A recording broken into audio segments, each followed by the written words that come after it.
Bonjour, je suis avec Georges Landas, président de notre syndicat Union for Unity. Et Union for Unity a annoncé récemment le projet de demander à l'administration de mettre en place une allocation de logement pour les collègues qui travaillent et qui habitent à Luxembourg. Alors Georges, pourquoi cette proposition et pourquoi maintenant?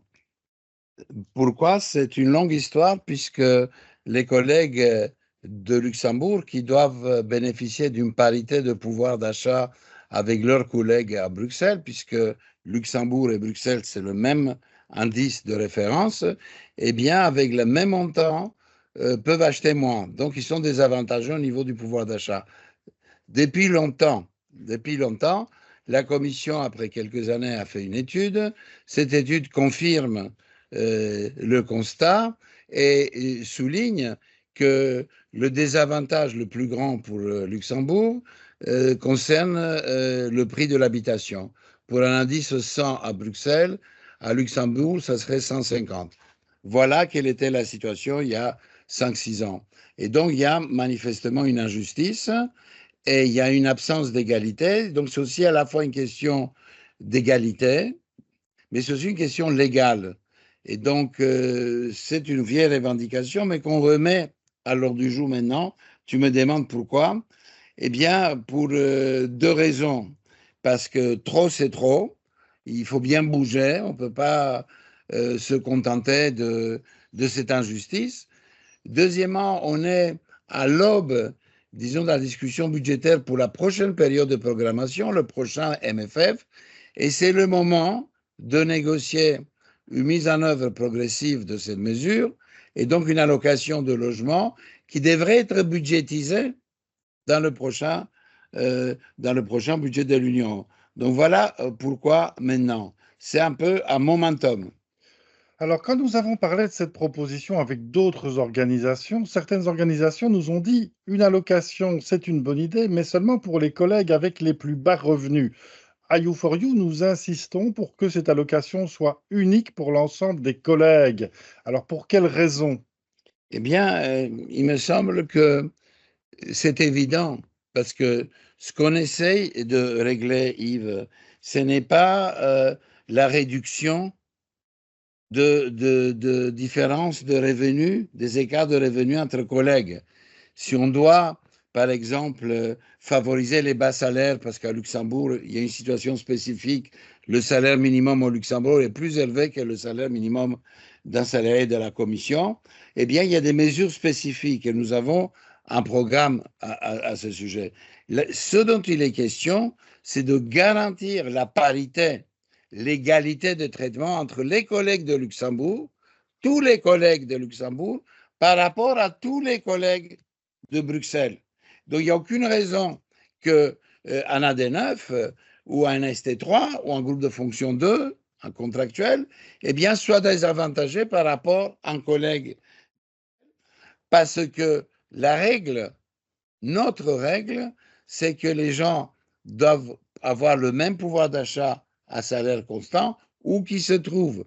Ce qui explique pourquoi, par exemple, en Grèce, le coefficient est 80 au lieu de 100, parce que le pouvoir d'achat peut être garanti avec un indice à 80, et que dans d'autres pays, il est à 120, 130, parce qu'il faut augmenter le salaire pour garantir le même pouvoir d'achat. Voilà pourquoi on pense qu'il faut s'adresser à tout le monde parce que tout le monde est concerné.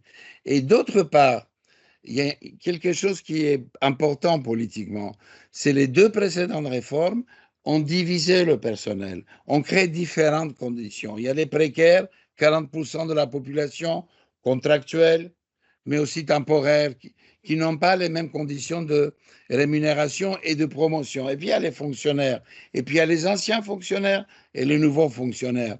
Et donc cet éclatement du corps social que nous représentons est dangereux, parce que nous devons être capables d'avancer des revendications qui sont unifiantes, qui prennent tout le monde à bord. Et donc, c'est une raison pour laquelle, sur cette allocation, on dit la même chose pour tous. Par exemple, si c'est 1 000 euros, ça veut dire que c'est 30% d'un salaire de 3 000 euros. Si c'est 1 000 euros, ça veut dire que c'est 10% d'un salaire de 10 000 euros. Donc, c'est quelque chose qui est juste. C'est la même chose, mais le poids relatif n'est pas le même parce qu'il y a une différence de salaire. Alors, un chiffre a été avancé dans nos communications, c'est le chiffre de 1500 euros. Alors, 1500 euros d'allocation de logement pour les collègues qui habitent à Luxembourg. Quelle est l'explication derrière ce chiffre? L'explication, c'est ce qui se trouve à la fin de ces vidéos, c'est les chiffres qu'on trouve sur des journaux spécialisés à Luxembourg qui démontrent que une maison de 120 mètres carrés, un appartement, eh bien, la location est de 4 500 alors qu'elle est de 3 000 à Bruxelles, par exemple. Et quant au prix du logement, un appartement au centre Luxembourg, il est à 1 200 000 alors que c'est pas ce niveau qui a été atteint à Bruxelles. Mais la question n'est pas les 1500, ça pourrait être 1200. On va demander une négociation, on pourra discuter. On peut même accepter que pour les 2 prochaines années, ce soit 200 et que ça ne progresse que suite à la mise en place du nouveau budget de l'Union. Ce qui est important, en revanche, c'est de le faire maintenant et c'est de le faire pour tous. Donc, ce qui est important, c'est le caractère unique. Et ensuite, on va discuter des chiffres. Si, par exemple, l'allocation doit être à 1300, elle est à 1300. S'il est à 1000, c'est 1000. Si c'est 1500, comme nous le pensons, c'est 1500. Et puis, il faut voir si cette allocation fait l'objet d'une taxe ou pas. Donc, il y a toutes ces questions techniques. Mais l'essentiel, c'est maintenant, et la même chose pour tous. Ça, c'est l'essentiel de la revendication. Alors, ça va coûter très cher, cette mesure. A priori, c'est en tout cas ce que d'autres personnes à qui on en a parlé nous opposent.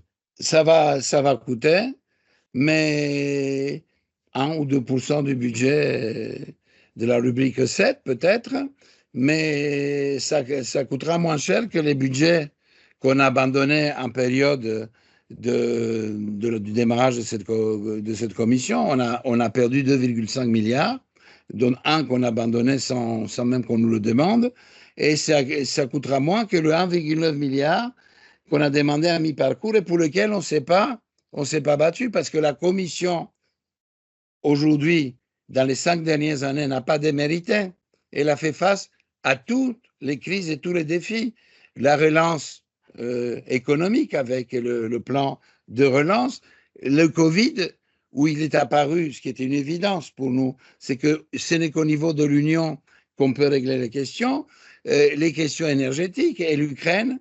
Et donc, les collègues montent au créneau, ils le montent dans des conditions très difficiles pour ceux qui se rappellent les conditions de travail qui étaient pendant le Covid, où on avait des appareils qui n'étaient pas au point et on devait continuer à travailler pour répondre aux besoins de la société. Eh bien, tout ça, ça coûte. Et donc, ce que nous attendons de ceux qui nous gouvernent, c'est qu'ils nous défendent. Et c'est pas parce que parce que cela coûte qu'on peut dire, ben alors tant pis, pour les 11 000 collègues à Luxembourg, ça coûte, on fait des choses. Et on peut dire aussi, tant pis pour les collègues qui sont qualifiés. Est-ce qu'ils doivent gagner plus de 6 000 euros? Et est-ce que, chers collègues, on doit avoir un AD5 des promotions tous les 2 3 ans? On ne peut pas avoir plus. Est-ce qu'il faut aussi qu'on aille jusqu'à un AD12 et pas un AD10? Est-ce que la retraite ne doit pas être fondée sur les 7 dernières années au lieu de la dernière année? Est-ce que c'est pas trop? Oui.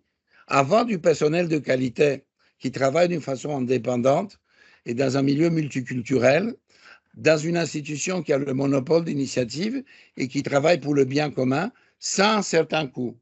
Ça, c'est vrai. Mais ce coût n'est pas injuste. Et là, je le répète, Yves, que la question, c'est pas de demander une augmentation des salaires à Luxembourg parce que les Luxembourgeois sont habitués, rigolons un peu, à côtoyer leur richesse et ils veulent plus d'argent. C'est de corriger une injustice dont il est question. Et cette correction concerne toute la population de Luxembourg.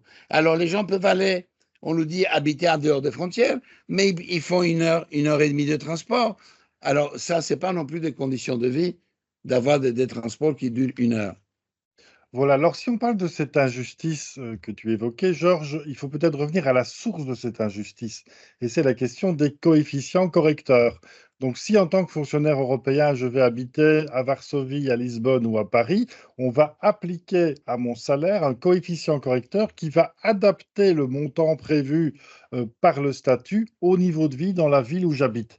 Par contre, cette possibilité est exclue dans le statut pour Luxembourg, puisque le statut mentionne que la base 100 qui est utilisée comme référence est une base commune à Bruxelles et Luxembourg. Donc, Bruxelles et Luxembourg, c'est nécessairement, d'après le statut, le même salaire. Alors, question évidemment évidente, pourquoi ne pas proposer une modification du statut avec des coefficients correcteurs pour Luxembourg plutôt que cette allocation de logement? Évidemment, il y a certains syndicats qui le demandent.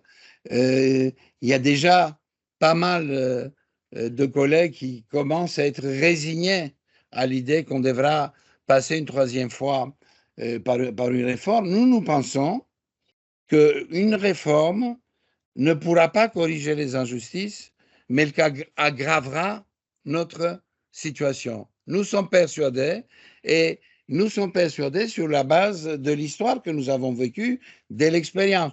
À chaque réforme, on en a eu moins. Le seul élément positif en 2013, c'est qu'il y a une méthode automatique, et donc on n'a pas ce cirque qu'on avait avant, où on présentait une proposition et le Conseil pouvait le refuser, des choses comme ça. C'est le seul, disons, avantage, mais là aussi, on l'a payé d'une certaine façon. Donc, nous pensons qu'une réforme ne peut être que mauvaise. On commence par une réforme, on, on, on demande quelque chose, on peut nous dire aussi ben, base 100 Luxembourg et 90 Bruxelles aussi. Et donc, je dis, qu'est-ce qu'on sait de ce qui se passera? Donc, on a aujourd'hui un moment qui est unique. Nos institutions sont de plus en plus nécessaires. L'histoire récente l'a démontré.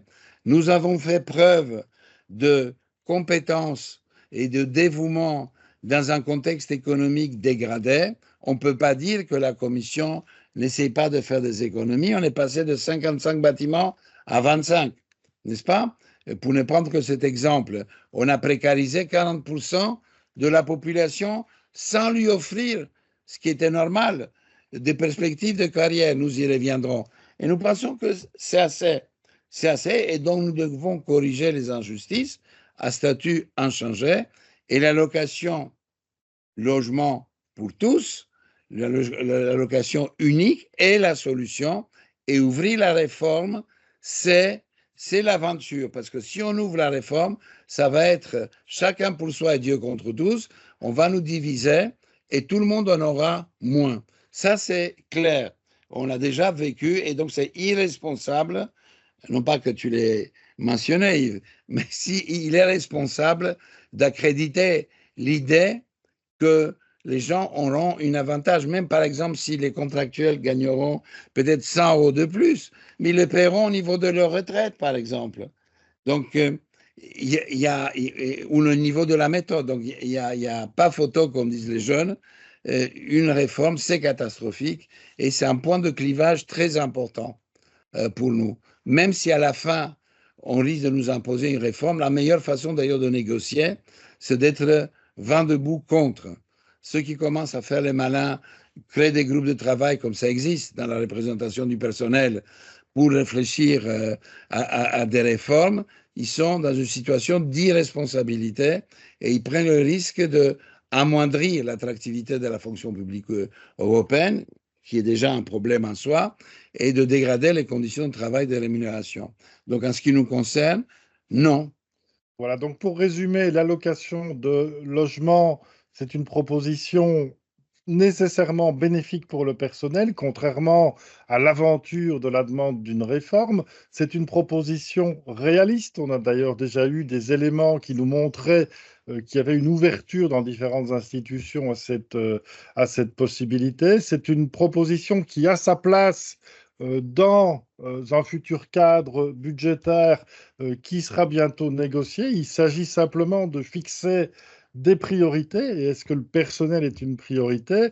Donc, Georges, c'est bien sur ces positions-là que U4U se positionne. En effet, Yves. Merci beaucoup et Merci. à une prochaine fois pour une autre vidéo. Sur les contractuels, par exemple.